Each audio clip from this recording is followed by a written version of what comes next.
dispersión mecánica. Y en este, Quemó todo. tal vez no queme, porque el espesor de película no nos va a dar, La capacidad. pero la dispersión sí. Lo quemó con tu Ibarcasa. Sí, sí, sí, para que pague el seguro. Ese es el punto. Entonces, la dispersión de un derrame es un proceso que rompe la película de hidrocarburo, la cohesión que hay dentro de las partículas del producto para evitar que se forme una mancha compacta. Al convertir esa mancha compacta en el mismo producto, pero separado en trocitos, en gotas pequeñas, podemos promover y favorecer, facilitar los procesos de degradación natural de ese producto.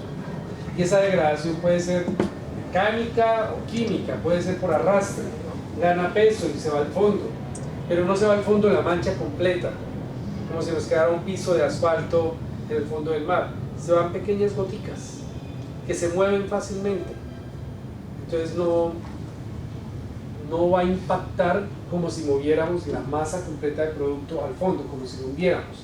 Recuerden que el hundimiento es una técnica que ya está en desuso.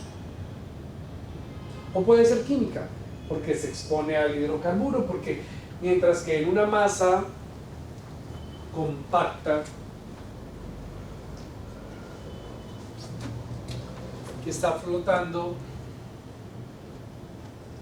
sobre el agua, el área de exposición a la luz de la ultravioleta es esta, y si miramos acá en un espacio, en una vista microscópica, y aquí tengo una partícula con el equivalente a una gotica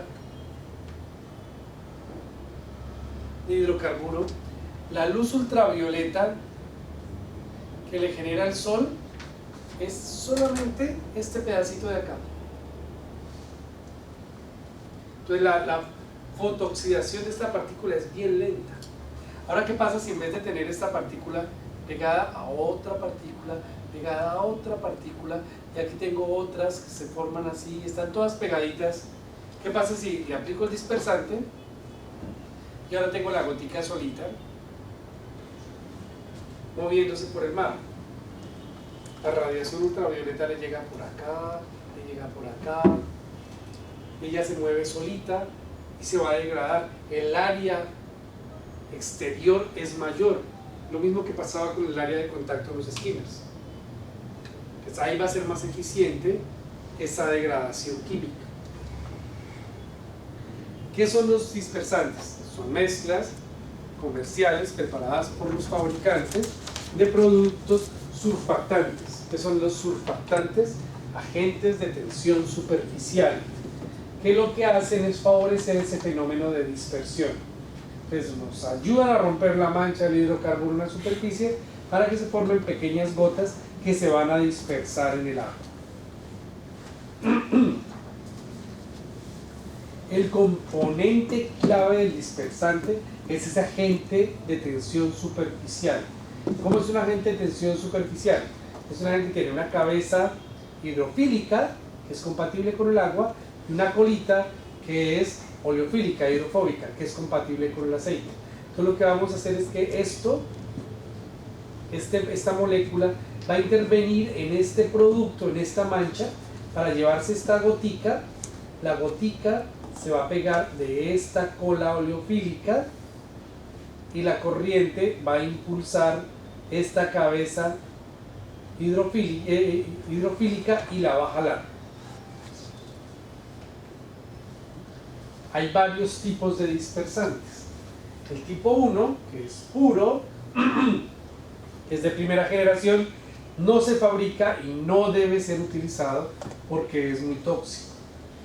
Hay tipo 2, que se puede usar un diluido o concentrado. Cuando se mezcla con agua se viene convirtiendo el equivalente a un tipo 3. Está el tipo 3, que también se puede usar puro o concentrado, y son los más comunes. El número que nos dicta la generación. Entonces, pues, cuando uno compra un celular, entre mayor sea su generación, más actualizado es, más bondades tiene, ¿cierto? Lo mismo pasa con los dispersantes. ¿Qué nos interesa? Que el producto sea lo más bondadoso posible con el ambiente y que sea efectivo en las menores consecuencias en caso de que sea aplicado. ¿Cómo funciona el dispersante? Aquí vemos un derrame sin tratar, una mancha compacta que se va a extender en función del comportamiento natural, el oleaje, el viento, la corriente, el tipo de producto, la temperatura del agua, todo. Después que aplicamos el dispersante, las moléculas comienzan a ubicarse entre la interfaz de agua y aceite y comienzan a generar este efecto en la tensión superficial que hay entre el aceite y el agua, haciendo que las goticas se formen. Cada palito de estos blancos es como la colita que estábamos viendo acá. Y las goticas comienzan a liberarse y a irse solitas, cada una por su lado. Incluso si van todas juntas como un cardumen de peces, en un cardumen de peces uno ve como si fuera una sola mancha, pero cada pez es solito y se puede separar en cualquier momento. ¿Sí? Perdón, salud. Gracias. Entonces, al proceso de formación de esas gotas se les llama necking. Miren, es el producto actuando que hace que se libere de la mancha una gotica, esta gotica que yo les mostraba acá, y esa gotica ahora es una gotica pequeñita, más vulnerable, que si pasa un pececito y se le adhiere a la piel o se la come, se comió una gotica. Pero es distinto comerse una gotica como que yo ponga el dedo en un vaso con gasolina y la pruebe y diga qué horrible, pero les aseguro que no me muero. Pero si me baño en gasolina, algo me pasa. O sea, en el mejor de los casos, una roncha me ha de salir, o termino con alergia o con la piel reseca, yéndome bien. Pero una gota, no. ¿Ya ha pasado? No, sí, igual. ¿Te bañaron en gasolina? No, ¿O la probaste? yo tuve una experiencia diferente con el tema de la gasolina. Lo que pasa es que, como yo decía, No mira que echando tu gasolina a tu lado. no. Y de verdad que comienza a salir sarpullido cuando cae Claro. la piedra. Porque me cayó en todas las piernas, la moto cayó a un costado Sí. y el tubo rompió. Entonces cuando rompió ahí nomás estaba la parte donde va en la botella de la Sí. gasolina. Y golpeó y comenzó a salpicar pero por todos lados. Bueno, incluso ha podido incendiarse la moto. No, es que Miren cómo quedó. Esta es la cosa mortal, digo. Y ahí están las consecuencias, ¿sí ven? Estaba bien cuando tenía piel. No, y eso es lo que usted comenta, es una de las cosas Yo solo un que sí pasa. Sí, claro. El sarpullido es inmediato. Sí, así es. El sarpullido lo va a depender también de tu organismo. Claro, hay cuerpos que resisten, hay gente que se limpia las manos con gasolina cuando están manchados de petróleo y como que no les pasa nada. Ahora sí les pasa, duran años lavándose con gasolina y cuando se pensionan, entonces tienen problemas en la piel, comienzan a aparecer estas manchas blancas, que no es precisamente vitiligo, sino que es una reacción donde las células pierden la capacidad de formar coloración, tipo de pigmentación, y terminan muchas veces en cáncer o alergias. Hay otras pieles más delicadas que con solo acercarse a la gasolina ya tienen ronchas. Bueno, hay de todo. Gracias por la experiencia. ¿Qué pasa con las gotas? El dispersante hace que se aumente el número de gotas e impide la coalescencia, es decir, esta gotica, si la ponemos al lado, pegadita de otra, ya no, la tensión superficial no les permite que se vuelvan a unir así como esto, se van a mantener así. No permite la compactación. Correcto. Entonces aquí vemos un fenómeno de dispersión natural, es lento, el tamaño de las goticas pues no es tan pequeño, pero sí, hay una dispersión natural, recuerden que la estudiamos. Y ustedes ya están en capacidad de hacer una estimación, dependiendo del tipo de producto, de qué tanto se irá a dispersar naturalmente. Pero miren cómo se comporta si aplicamos un dispersante.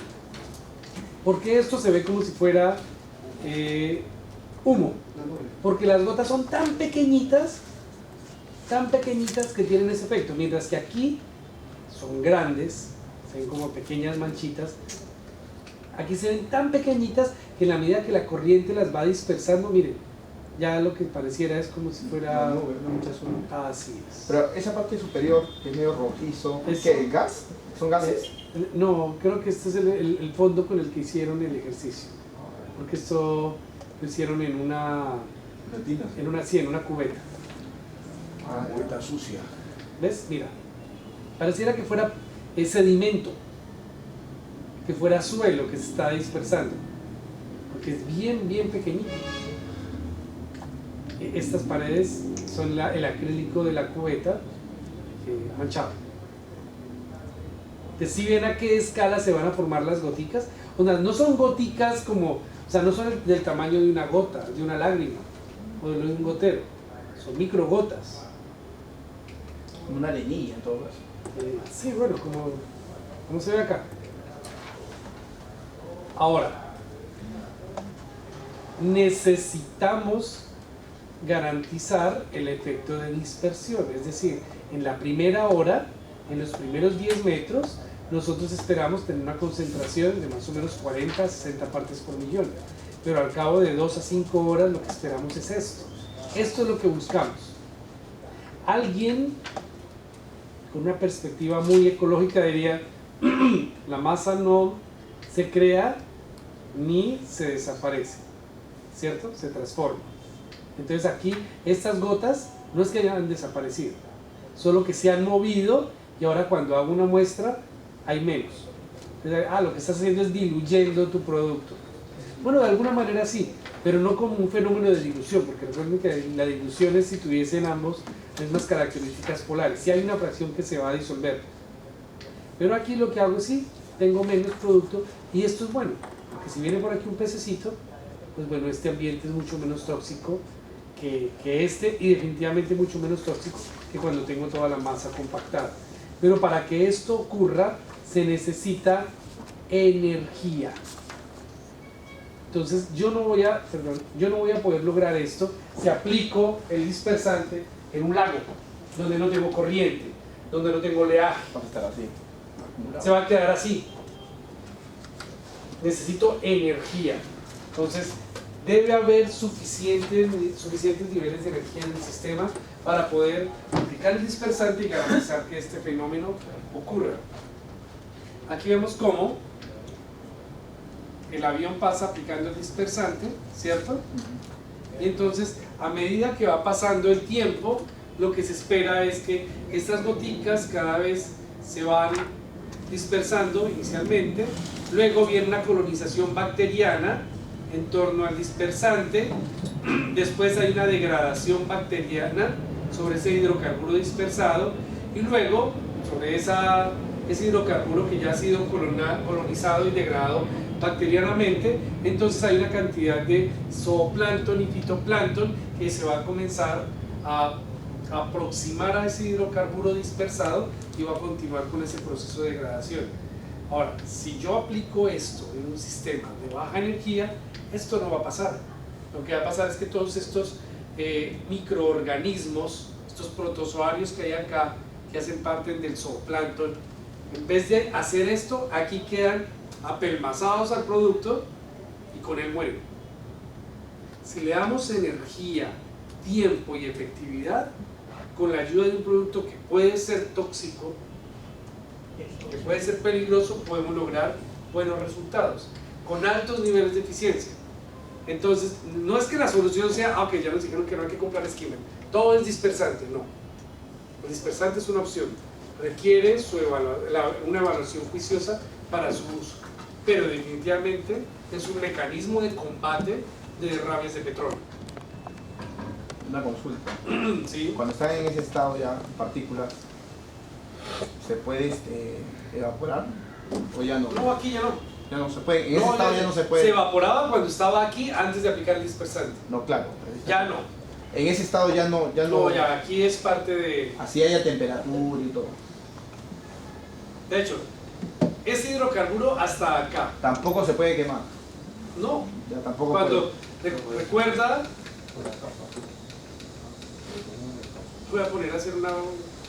No, lo digo de 10 básicamente veces la gráfica. en ese estado. ¿Ah? En ese estado que ya está, digamos, Recuerda granulado, particularizado. Para poderse quemar, necesito un espesor de película de mínimo 0.1. No, sí, está Y claro. con ese espesor no puedo dispersar. O sea que cuando yo puedo comenzar a dispersar, ya no puedo quemar. No hay ninguna zona común entre ambas técnicas de combate. Mi consulta era otra. Mi consulta era si A ver. cuando el hidrocarburo ya se encuentra con el químico, Con el para dispersante, o el dispersante, ya se encuentra en ese estado, ya no sufre más transformación. O sea, no se puede evaporar, no se puede posterior diluir. es una nada. microgota y lo que le va a pasar es esto que te estoy mostrando. Se va a comenzar a degradar a través de la microfauna presente en el ecosistema marino. Y es en el ecosistema marino, no es en un ecosistema fluvial o en un sistema léntico. Tiene que ser en el mar. Para que el dispersante funcione, debe aplicarse en agua salada. Es cuando les digan, ay, que lo vamos a aplicar en un río, en el lago Titicaca, no va a funcionar. No importa que pase un motor fuera de borda aplicando y compensando la ausencia de energía, no funciona, necesitamos agua salada. O sea, la salinidad influye en, digamos... No influye, es un requisito para poder aplicar el dispersante. La profundidad es necesaria porque si te das cuenta acá, si aplicamos el dispersante y no tengo suficiente profundidad, lo que voy a hacer es impedir que la luz ultravioleta llegue al fondo marino antes de que esto se disperse y puedo ocasionar anoxia en el fondo, dañar corales, dañar pastos, desplazar cualquier cantidad de especies que pueden estar viviendo acá. Antes el problema que tenía acá era una mancha de hidrocarburo que se movía con el régimen de viento y corriente, pero ahora la tengo dispersa y es una nube de partículas que necesitan espacio para hacer esto.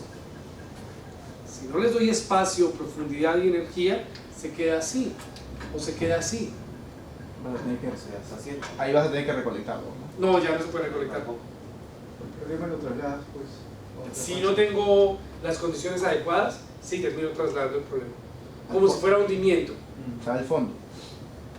Y si en el fondo tengo un arrecife de coral, Preso. ¿Y cuál es la profundidad mínima recomendada para la aplicación? hay limitaciones, debe ser mayor a 10 metros. Ahora, este es un parámetro. Si a mí como ingeniero me pusieran a firmar para aplicarlo en 10 metros, uy, yo lo pienso, o sea, yo me iría con un margen de holgura mayor. 10 metros es poco.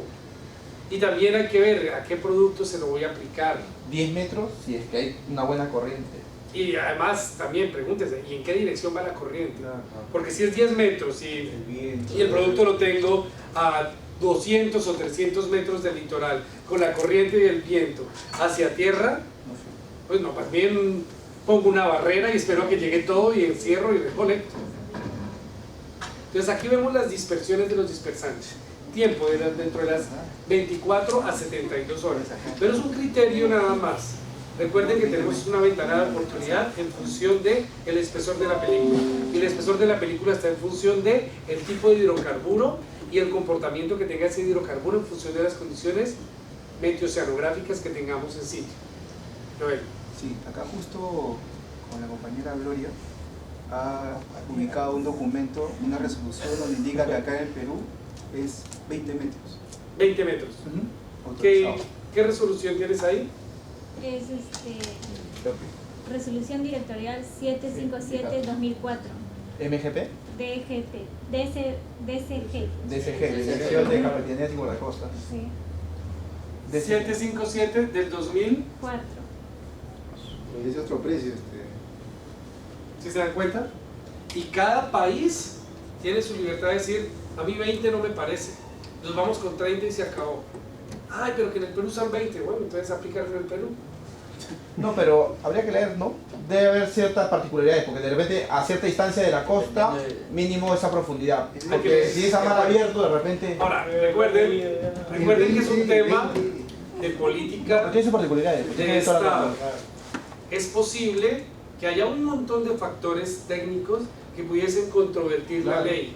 Oye, pero ¿por qué no? Si miran, bueno, al final, controvertible o no, Es fácil, es la ley. Por ejemplo, no, pero habría que leer lo que dice la ley, ¿no? Porque, por ejemplo, si es una bahía, de Pero hecho... tienes que cumplir. No, de hecho. Es la ley.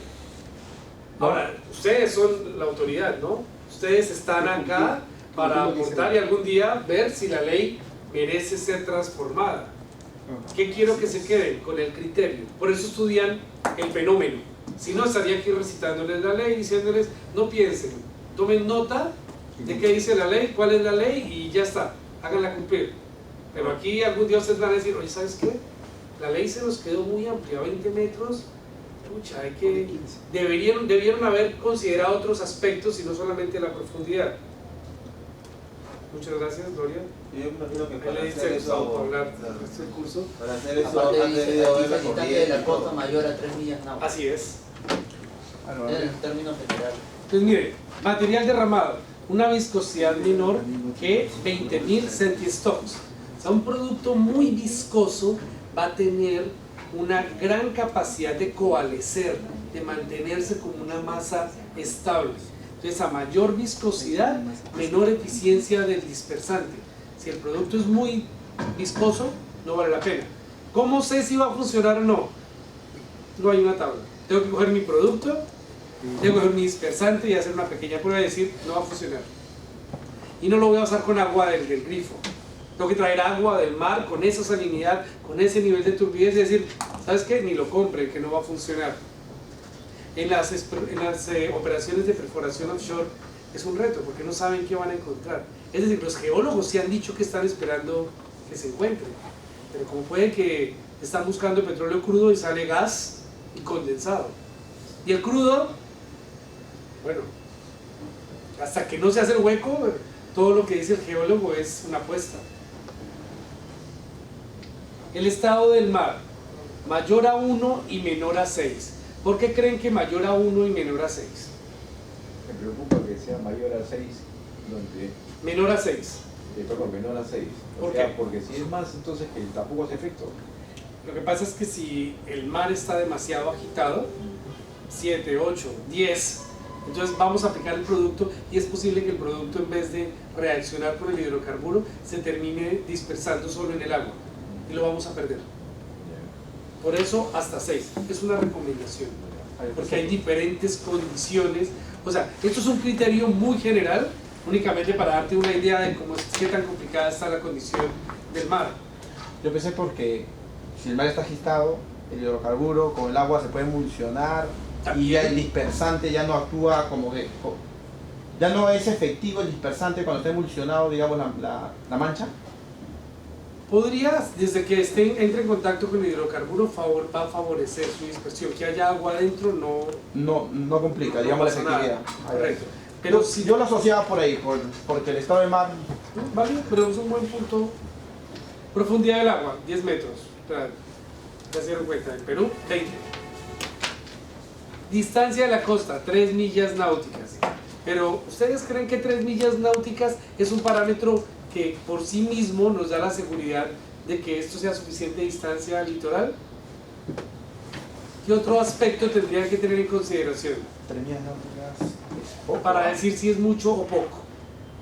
Es poco. ¿Por qué poco? ¿Por qué mucho? La corriente. La corriente, que la velocidad de la corriente. Es decir, una cosa es que las aguas estén tranquilas y lo que está a 3 millas náuticas tardaría en llegar al litoral, Para que no tenga- sé, para que tenga- 12 horas. Claro. Y otra cosa es que tengan una corriente tan fuerte que a 3 millas náuticas lo que pongo ahí, en 20 minutos está acá. Va a depender. Justamente por eso, a lo que comentaba ella, lo que decía la RD, ¿no? La Región Directoral. A veces son focalizados por áreas, ¿no? Porque, por ejemplo, ¿Menciona algo aparte de los por 20 ejemplo, metros? por ejemplo, en la bahía del Callao, como tienes Menciona Dale, Gustavo.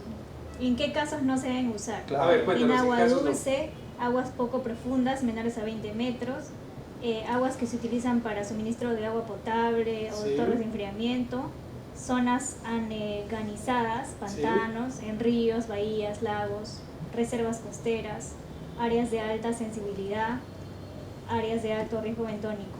Esos son sus criterios. Ok, pero En hasta la ahí no les he costa dicho menciona. mentiras. ¿Qué más dice? Bueno, esos son en qué casos no se... No. No, para nada no. en bahía, me Y- imagino que tampoco. ¿En qué caso se aplica? Y bueno, se supone que lo contrario de esto, si no tiene esas condiciones ahí aplicaría. Claro, esa restricción. Y luego ya te dice características en sí de los dispersantes, que debe estar acreditado por Indecopi para que no tenga ciertas sustancias como arsénico, zinc, cianuro y otras cositas. La composición química. Sería interesante que lo lean Sí. y que me cuenten si hay algún otro criterio, los que estamos viendo acá. Yo no la conocía y válido, un buen dato. Que esté aprobado en una lista nacional, sí, siempre se requiere que haya una aprobación previa. Claro, acá ya lo dijo, ya acá en Indecopi, ¿no? Tiene que estar registrado en Indecopi. No, ahí no dice que el Indecopi sea el que liste los... Dice que ese debe tener un registro para que no tenga ciertas sustancias. Pero hasta ahí, un registro del Indecopi no te garantiza que lo puedas usar en el mar. No, claro. Pero es el criterio que la autoridad marítima usaría previo a decir si lo puedes usar. Claro, lo que pasa es que ahora me imagino que se debe haber adherido, en adición al Indecopi, me imagino que la autoridad del agua. Lo que pasa es que en el 2000, DICAPI. claro, porque en el 2004 no existía la autoridad del agua. DICAPI es este. Esta norma es de DICAPI. Ok. Y también me imagino que debe estar también asociado debe a estar lo del MINAM, porque MINAM tampoco existía en ese tiempo. Lo que pasa es que han nacido Sí. autoridades en el tiempo posterior a la emisión de esta norma. Muy bien. Y debe haber un plan de dispersión. Es decir, ¿cuáles son las aprobaciones gubernamentales? Y tengo que tener una estrategia para aplicarlo.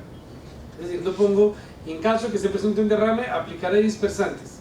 Como quién, qué persona, qué entrenamiento va a tener, con qué equipo lo voy a usar. ¿Cómo se aplican los dispersantes? Ok, vamos a tomar un pequeño receso y pasamos a ver cómo se aplican.